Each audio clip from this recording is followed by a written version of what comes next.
You played for an absolutely unique team, still achievement which I don't think can be eclipsed in any time soon. 49 games unbeaten, the Invincibles. You played with Kolo Toure, who I admire endlessly because I think he's a great guy.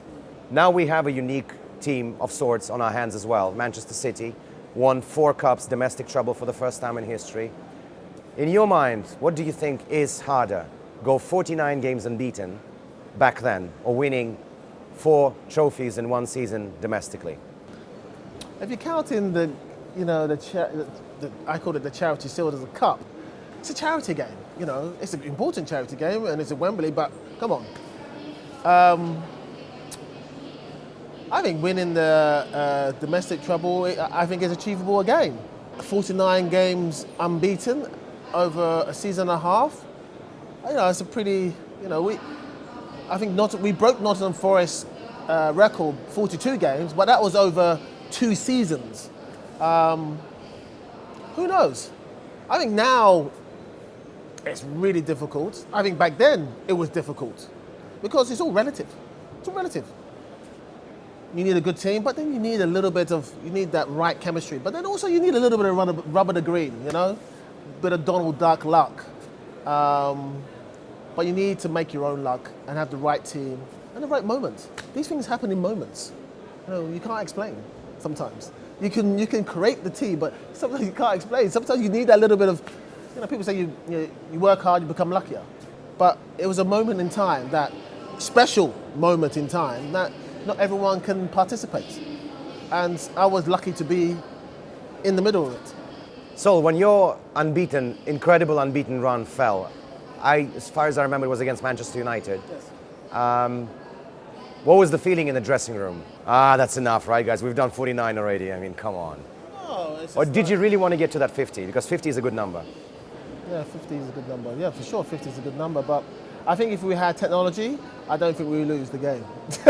You mean VAR? Are you talking a particular decision in that game? Yeah. Penalty decision, which was non-existent for me. So I think if we had technology then, there's not a penalty. But in your mind, what is the main reason behind this incredible run back then with Arsenal? The team chemistry, the right moment. Arsenal always says the year before he was looking to do it. I'm thinking, okay. But I think the main thing is you set out to win the Premiership or the Premier League or the league. You don't set yourself, I want to go all season without getting beaten. You don't set yourself that. You set yourself, you kind of in yourself, if we need to win the league, we might lose about 3 or 4 games, 5 games. We might lose, or 4 games, 4 or 5 games, and a few draws. But that should be enough to kind of get to the top. You don't go, we're never going to get beaten this season. No one thinks that. No one. So it chooses you. You create the environment, you get the players and things like that, and the right chemistry. But I think those scenarios choose you. You don't choose it. That's an interesting thought. So we're actually talking with you on the back of a rather painful defeat for Arsenal in the Europa League Final. Such a, laboured hard work to get to that Europa League Final and then losing it to Chelsea with quite a heavy scoreline, I should say. What do you think should be done for Arsenal to actually get back up there? Because Europa League, again, that was a good chance, yeah. It was a good chance. It's a good chance to get back in the Champions League, and that's a shame. I think almost it felt like maybe one game too much. I think the game against, say, Valencia was. I think if the final was then against Chelsea, I think it was almost like one game too much for them. And there was signs. There's moments that if they took their chances, it could have been different. But there was signs back end of the season, the fragility of the back line and the communication. Crystal Palace. You draw that game. That's one, but they're in Champions League.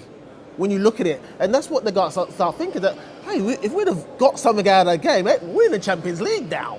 That's what they got to seriously start thinking. Like these almost precious points, don't let them go. But there was the fragility of some of the performances that I think led into the final.